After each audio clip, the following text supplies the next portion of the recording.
جو ان کو مان لے گا، جو ان کو مان لے گا، جو ان کے میلاد کی عظمت کو مان لے گا، اس کے بارے میں ہم اس لیے میلاد کو بیان کرتے ہیں۔ آقا کے میلاد کے معجزات کو بیان کیا، اس نے تسلیم کر لیا، کیونکہ جو آتے ہی ایسے ایسے معجزات دکھائیں یقیناً دنیا میں کسی سے سیکھے نہیں،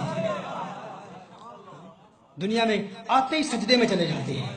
آپ سیدہ شفا کہتی ہیں حضور اکرم صلی اللہ علیہ وسلم نے سبز رنگ کی چادر اوڑھی ہوئی ہے، ننھے محمد عربی صلی اللہ علیہ وسلم آتے ہی سجدے میں چلے جاتے ہیں۔ کہا میں نے کان لگا کے میں سنا کہہ کیا رہے ہیں، پڑھ کیا رہے ہیں، آتے ہی ربی حبل امتی ربی حبل امتی، آقا آتے ہی امت کے لیے دعائیں کر رہے ہیں۔ تو کہتا ہے ہر وقت آقا کو یاد کرو، 12 ربیع الاول کو یاد نہ کرو۔ تجھے پتا ہے کہ جب اللہ جل وعلا نے جبریل امین سے خطاب کیا، اللہ نے جبریل امین سے فرمایا ہے جبریل دیکھو میرا حبیب دنیا میں آیا ہے، ابھی ولادت ہوئی ہے، ابھی پیدائش ہوئی ہے، ابھی میلاد ہوا ہے، آتے ہی سجدہ کیا، سجدہ کر کے دعائیں کر رہا ہے، تو کس کے لیے کر رہا ہے؟ امت کے لیے کر رہا ہے۔ اللہ نے ارشاد فرمایا ہے جبریل دیکھ، ارے میرا وہ حبیب جو میلاد کے دن دنیا میں آتے ہی امت کو نہیں بھولا، قیامت کو کیسے بھولے گا؟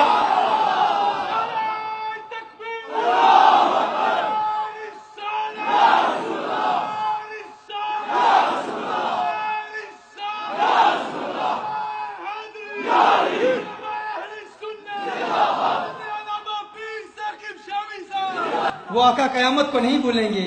اور کچھ لوگوں کو اس بات کی ضد ہے، ریممبر the Prophet صلی اللہ علیہ وسلم but don't celebrate his Maulid on the 12th of Rabiul Awwal۔ ہاں 12 نمبر سے اتنا چڑ ہے، اتنی چڑ ہے۔ 12 بج گئے کہ نہیں؟ ہاں 12 بج گئے، پورے 12 بج گئے نا۔ 12 سے اتنی چڑ ہے، لفظ 12 کو دیکھ کر ان کے چہرے پہ 12 بج جاتے ہیں۔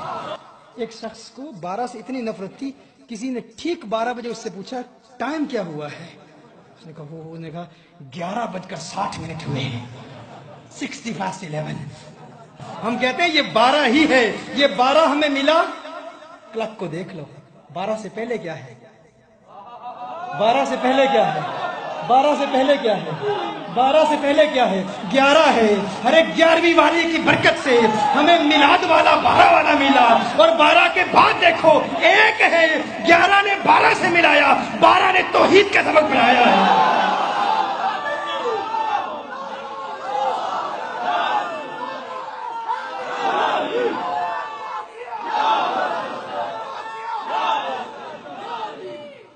مولد النبی اور